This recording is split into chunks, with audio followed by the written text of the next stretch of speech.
Get ready. 5 seconds. Start.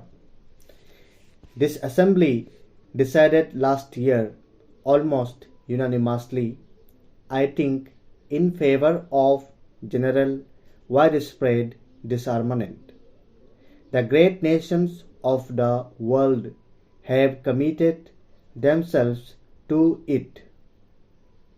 The United States, through its president, recently put forward proposals which are in line with what this assembly has decided.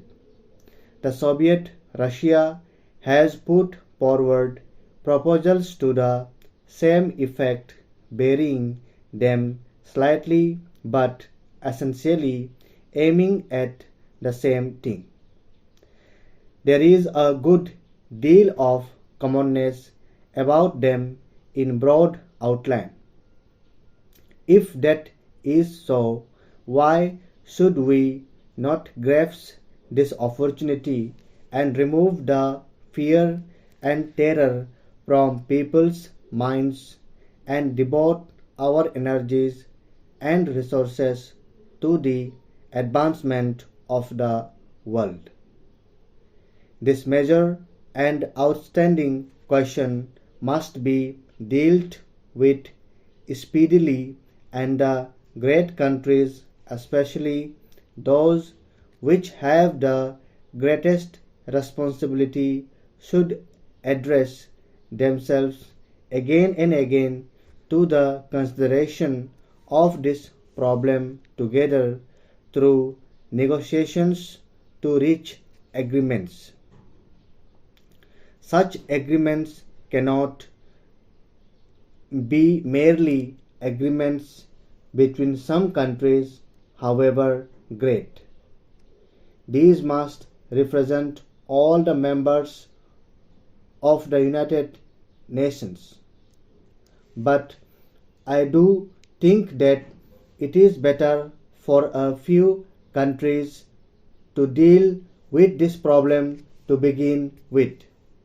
I feel rather strongly on this question, although we in India are probably not situated in the major theatres of a possible war. Everything that man has striven for in the first thousands of years is at stake today. While I feel as strongly as possible about the freedom of the colonial countries and other dependent people, I do think that the biggest question today is the question of war and peace and disarmament. Para. The General Assembly passed a resolution recently about nuclear tests. It was a great misfortune that after a period of abstinence from nuclear tests, there was a resumption of these tests.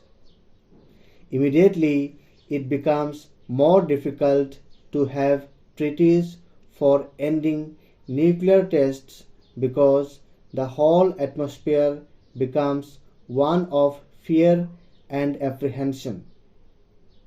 I do think, and I would beg the countries concerned to realize that they are doing a grave disservice to the world, to their own countries, by not putting an end to nuclear tests by treaty as quickly as possible. The Assembly passed a resolution in favor of some kind of a moratorium. No one imagines that a voluntary moratorium is going to solve this question. There must be stricter controls by treaty and otherwise. Nuclear tests are basically evil forever. We live in a world of conflicts, and yet the world goes on undoubtedly because of the cooperation of nations and of nation. And there is today a vast amount of cooperation even between countries which are opposed to each other in the political or other fields. Little is known or said about this cooperation that is going on, but a great deal is said about every point of conflict, and therefore the world is full of idea that we live on the verge of disaster.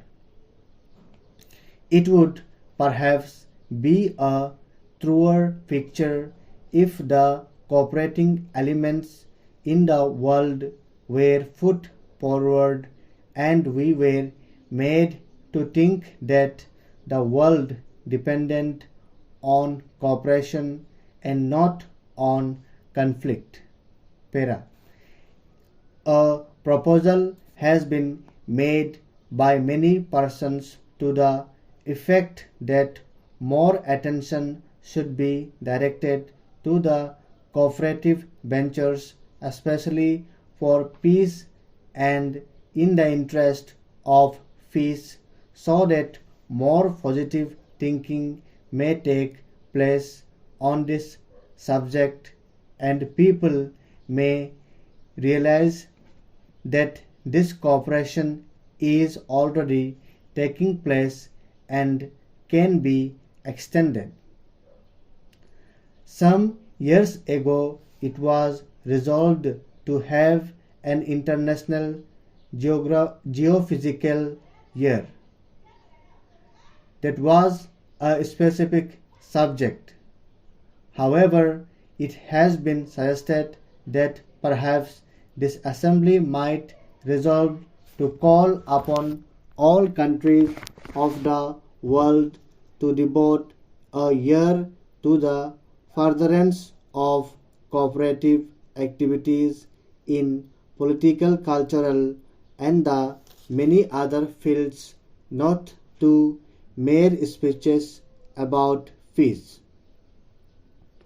That perhaps will direct some of our energy and some of our thinking to this idea of cooperation, which will create an atmosphere helpful for solving the problems more easily. That by itself will not solve any problem, but it will lessen this distrust and conflict which affect the world. I make this suggestion to you not in any detail but broadly, so that this assembly might consider it, and if it is worthwhile, perhaps appoint a committee to consider it further and make suggestions as to how this might perhaps be done. The great men of the world have been those who have fought hatred and violence, and not those who have encouraged it. We have arrived at the stage when even in some worthwhile cause hatred and violence have to be checked. This requires a new way of thinking, a new development of humanity. Possibly we are going through that process, and this very crisis will wake up the mind of man and direct it to this new way of thinking. What shall it profit the world if it conquers the material ills and then commits suicide because it has not controlled its own mind. Stop.